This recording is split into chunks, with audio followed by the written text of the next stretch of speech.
చాలా సంవత్సరాల క్రితం, అంటే కరెక్ట్గా చెప్పాలంటే 2012 ఆ ప్రాంతంలో జరిగినటువంటి 12 కానీ 13 కానీ మన నర్సాపురంకి వెళ్ళేటువంటి దారిలో పేర్లుపాలెం అని ఒక ప్రాంతం వస్తుంది. పేర్లుపాలెం, అక్కడ గుడి ఉంటుంది, అర్థమైందా?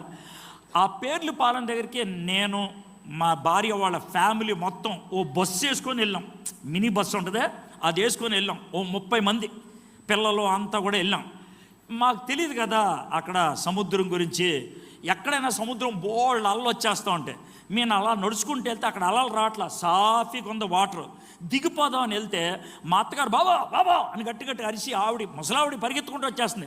అంటే మీరు పరిగెత్తద్ది అంటే, వద్దయా అక్కడ దిగొద్దు అంటే, నీళ్లు సాఫీగా ఉన్నాయి అంటే బాగుంటుంది, వద్దయా వద్దు అన్నదే. ఏ అంటే ఇది అన్నా చెల్లెళ్ళు గట్టు అంది. ఇది ఎక్కడ తలనప్పుడు అన్నా చెల్లెలు గట్టి ఎదురవాది మనకు అర్థం కాలా.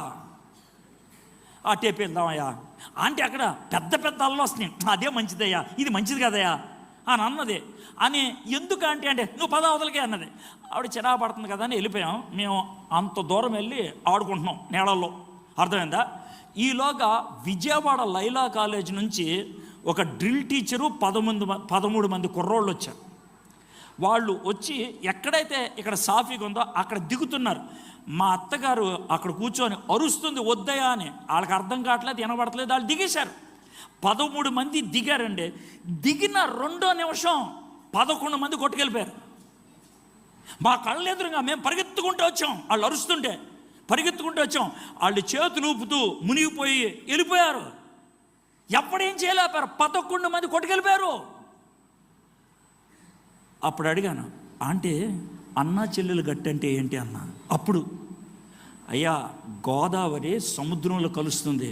అయితే ఏమవుతుందంటే గోదావరి సముద్రంలో కలిసేటప్పుడు పైన అద్దంలాగా ఉంటుంది, కింద మాత్రం ఒరబడి చాలా గట్టిగా ఉంటుంది, తట్టుకోలేవు. రెండోది సముద్రానికి దీనికి తేడా ఏంటో తెలుసా? సముద్రం నెమ్మదిగా లోతు పెరుగుద్ది, కానీ ఇక్కడ 2వ అడుగు 6 అడుగులు ఉంటుంది. 2వ అడుగు 6 అడుగులు. 1 అడిగేస్తావు, 2వ అడిగేస్తే వెళ్ళిపోతుంది అంతే. ఇక్కడ దాకా మునిగిపోతావు, ఈత కొడతావు రాదు ఇంకా నీకు. కింద నుంచి నీళ్లు ఒరబడికి వెళ్ళిపోతావు, కొట్టుకెళ్ళిపోతావు. 11 మంది మా కళ్ళ ముందే సార్ సార్ అని అరుచుకుంటూ వెళ్ళిపోయారు వాళ్ళు. పాపం అలాంటిది.